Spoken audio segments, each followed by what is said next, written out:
Well, apologies if this is slightly out of date. I do try to keep up with Aaron's content, but I've fallen a little behind. So maybe actually finally posted an official response to Rinder. So if you're just coming in, I'll be very brief. Basically, Rinder and Aaron had a big falling out last year. It's, to put it mildly, polarized a lot of people, and we're still continuing that polarization. So Rinder put out a series of videos clearly showing he is suffering a lot from cancer and tried to correct the record on a few things that Aaron has put out. Now, Aaron, on his own channel, has not technically said anything, but he went on to Marilyn Honig's channel and they had a 3-hour discussion, apparently. And yes, I actually went through the whole thing, and unfortunately, I have to report most of it was worthless. However, there were sections, and I'm surprised other people have not done videos on this. And granted, this is hearsay, but it is important to go through. So basically, Aaron pushes back against a few things that Rinder said, namely that he had unilateral authority, right? Because again, while at the aftermath, he did go through the clients and he did approve or disapprove things, but the way he tells it is, it was basically him and Luis who did most of the work for the Aftermath Foundation. Now, that doesn't ring true because I think before Aaron was saying that primarily he was raising the money. He wasn't really doing the day-to-day work. So now he's changing the story. So it's a little bit of a puzzle. So let's hear him speak and explain what, quote, really happened. And again, this is him speaking for Luis, which is, I think, problematic. Percent of all the operations to me. I answered all the phone calls. I answered all the emails, meaning returned all the phone calls. I did all of the work. I was happy to do so, and he was happy to have me do so. When we would receive an application, I would do all the homework. I would then get with him. If he and I both agreed this was not an appropriate application, it got denied, and we denied it. Mm-hmm. If we agreed to forward it, we then put it to a vote.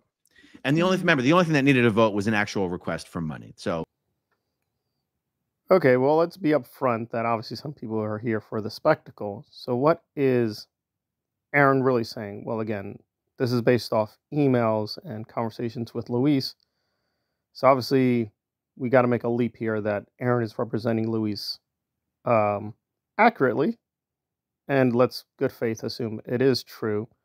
So what Aaron is saying that Rinder is charging him with destroying the foundation or violating its code because he was basically using the clients who were coming in as fodder for his channel, right? He'd basically get a client, then they do an interview with him, he'd make money from the videos.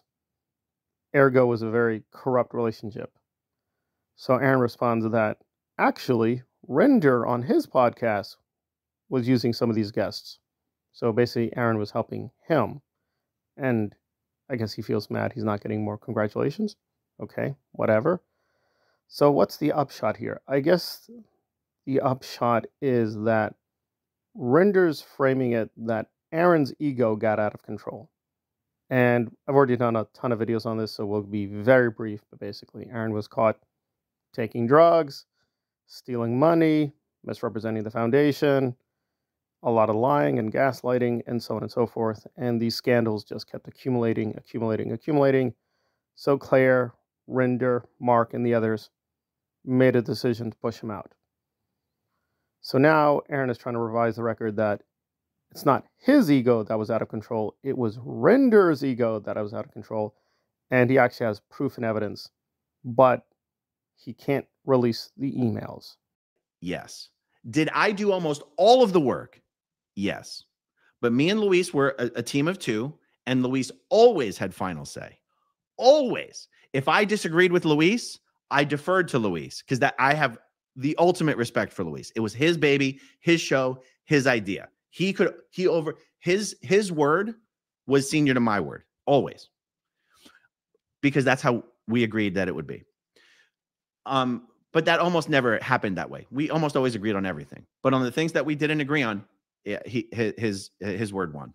So when he says Aaron Smith-Levin unilaterally would disapprove applications, 100% false. Where Rinder thinks that he is the Aftermath Foundation.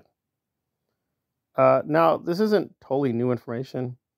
If you watched patiently the, quote, ATAC interview with him, they went into this very briefly. And Rinder there was also kind of like back and forth in terms of how the foundation came into being. Now, if this is true, that this email does exist, this would prove what Aaron is saying, that Rinder has ego issues, but strictly speaking, he's not really answering the question, right? I mean, Rinder was charging that Aaron was stealing the money. As far as I know, Aaron never responds to that, nor does he provide evidence he's innocent of that. Nor do we know if this is really Luis's attitude and or words. So we're just going on a lot of faith here that Aaron is telling the truth. But even if this were true, this doesn't really answer what Rinder was saying, that Aaron was breaking the rules. Aaron is just saying that he and Luis were very loyal to one another. The Aftermath Foundation was effective. And yes, sure, he had interviews with some of the clients. But so what? Who the hell cares? Okay, maybe, maybe not. I just found it crazy that Aaron talked to Marilyn. Like, why is Marilyn special? Like, why does this even matter? And then Marilyn jumped in saying, oh, I can confirm it. Yes, I saw the emails proving the evils of Mr. Rinder. All of them. Oh, yeah. Holy shit. Yeah, that was rough. Yeah. But, yeah, I handed if Luis ever, if Luis, I know Luis saw Mike's videos. I got a text from him that if he ever gives me permission to make that email public, it will be my pleasure. Yeah.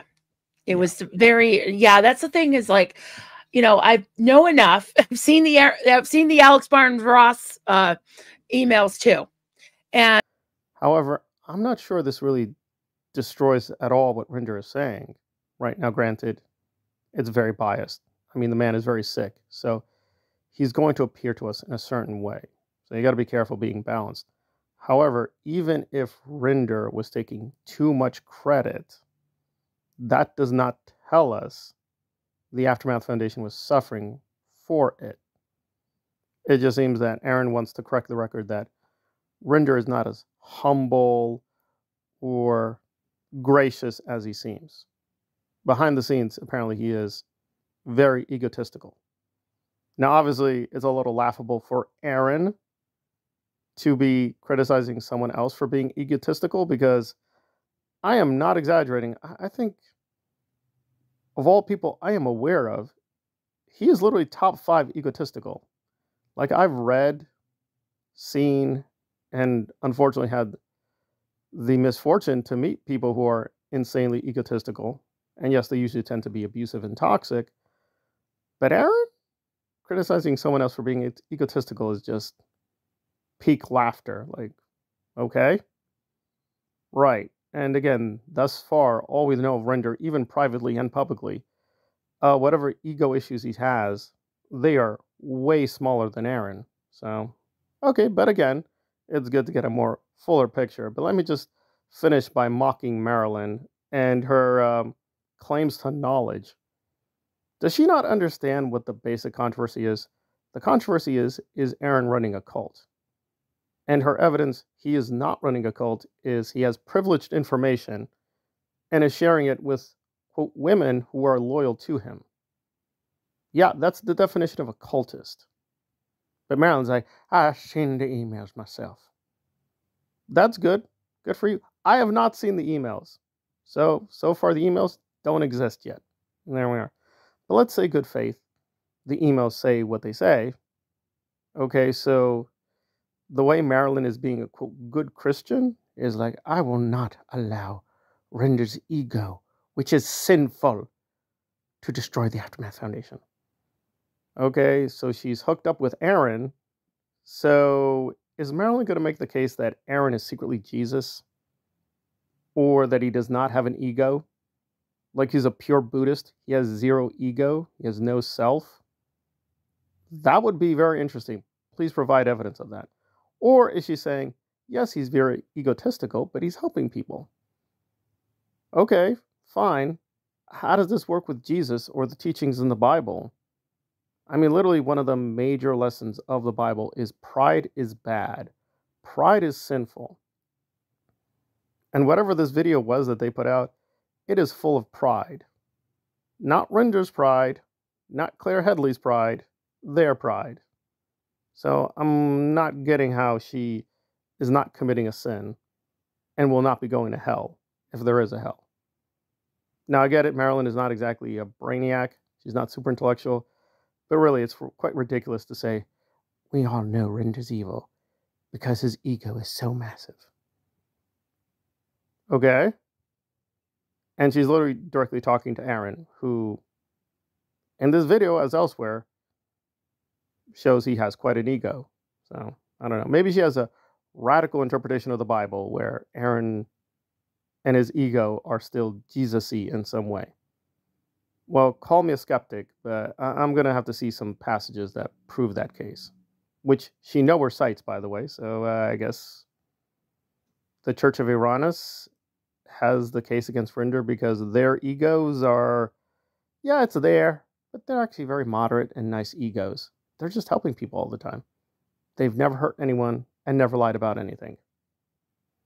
Okay, and if you believe that, then I'm sure Aaron can sell you his new foundation. He'll also be selling you a lot of bridges in Brooklyn and other things too. And there we are. But still, it is good to get a more correct record. But I'm not sure this really answered the question that Rinder was posing to Aaron. It answers a question. It doesn't answer the question. But there we are.